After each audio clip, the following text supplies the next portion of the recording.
നമ്മിലുള്ള ആശ്രയത്വം അവസാനിക്കുന്നിടത്ത് സുവിശേഷം ആരംഭിക്കും. ഇതാണ് സുവിശേഷം. അതുകൊണ്ടാണ് മത്തായിയുടെ സുവിശേഷം 5:2 സുവിശേഷത്തിന്റെ വാതിൽ തുറക്കാവുന്ന താക്കോൽ. എന്താണത്? ആത്മാവിൽ ദരിദ്രർ ഭാഗ്യവാന്മാർ, സ്വർഗരാജ്യം അവരുടേതാണ്. എന്താണ് ആത്മാവിലെ ദാരിദ്ര്യം?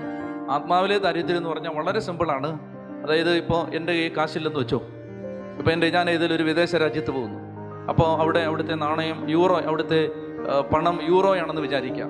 പാവപ്പെട്ട ഇന്ത്യക്കാരനെ എൻ്റെ കയ്യിൽ ഇന്ത്യയിൽ 2000, 500, 1000 ഇല്ലല്ലോ, 100, 200 ഒക്കെ ഉള്ളൂ. അപ്പോൾ അതുമായിട്ടാണ് ഞാൻ പോയിരിക്കുന്നത്. അതൊന്നും അവിടെ ആരും എടുക്കില്ല. അപ്പോൾ എൻ്റെ കയ്യിൽ ഉള്ള പണത്തിന് അവിടെ വിലയില്ല. അപ്പോൾ അതുകൊണ്ട് ഞാൻ അവിടെ ചെന്നിറങ്ങി കഴിയുമ്പോൾ ഞാൻ ആരാണ്? അക്ഷരാർത്ഥത്തിൽ ദരിദ്രനാണ്. ആണല്ലോ, എനിക്ക് ദാരിദ്ര്യമാണ്. കാരണം എന്താണ്? എൻ്റെ കയ്യിൽ യൂറോ ഇല്ല. അപ്പോൾ എനിക്കൊരു കാപ്പി കുടിക്കണം. കാപ്പി കുടിക്കണമെങ്കിൽ യൂറോ കയ്യിലുള്ള അവിടുത്തുകാരനായ എൻ്റെ കൂട്ടുകാരനോട് ഞാൻ പറയണം, സഹോദര എനിക്കൊരു കാപ്പി വാങ്ങിച്ച് തരുമോ? എന്തുകൊണ്ടാണ് അദ്ദേഹത്തെ ആശ്രയിക്കേണ്ടി വന്നത്? ഞാൻ ദരിദ്രനായതുകൊണ്ടാണ്. ആണല്ലോ.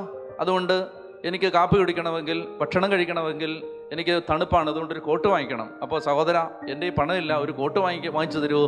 അപ്പോൾ അത് ചോദിക്കുകയാണ്. അപ്പം ഇങ്ങനെ ദാരിദ്ര്യം എന്ന് പറഞ്ഞാൽ ദാരിദ്ര്യം സമം മറ്റാരെയോ ആശ്രയിക്കേണ്ട അവസ്ഥ. പിടികിട്ടിയോ? ദാരിദ്ര്യം സമം മറ്റാരെയോ ആശ്രയിക്കേണ്ട അവസ്ഥ. എന്താണ് ആത്മാവിലെ ദാരിദ്ര്യം? എല്ലാ കാര്യത്തിനും ദൈവത്തെ ആശ്രയിക്കുന്നത് സമം ആത്മാവിലെ ദാരിദ്ര്യം.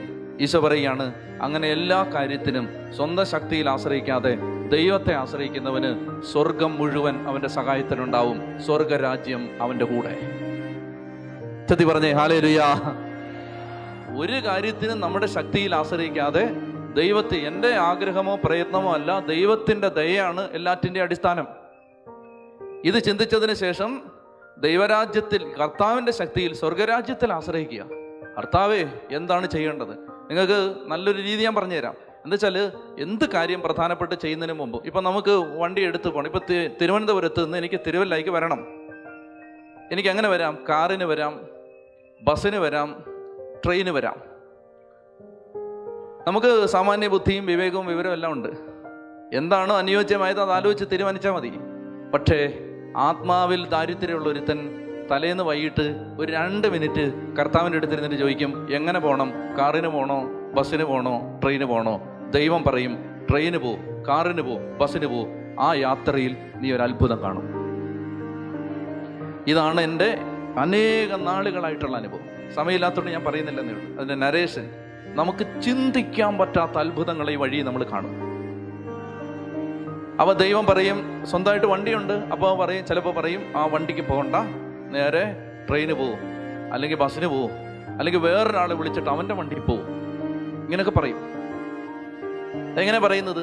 നമ്മളോട് ആരും വന്ന് ചെവിയിൽ നിന്ന് സംസാരിച്ച് തരുമെന്ന് നിങ്ങൾ വിചാരിക്കേണ്ട. അത് ആത്മാവ് ചോദിച്ചാൽ ഉത്തരം കിട്ടും.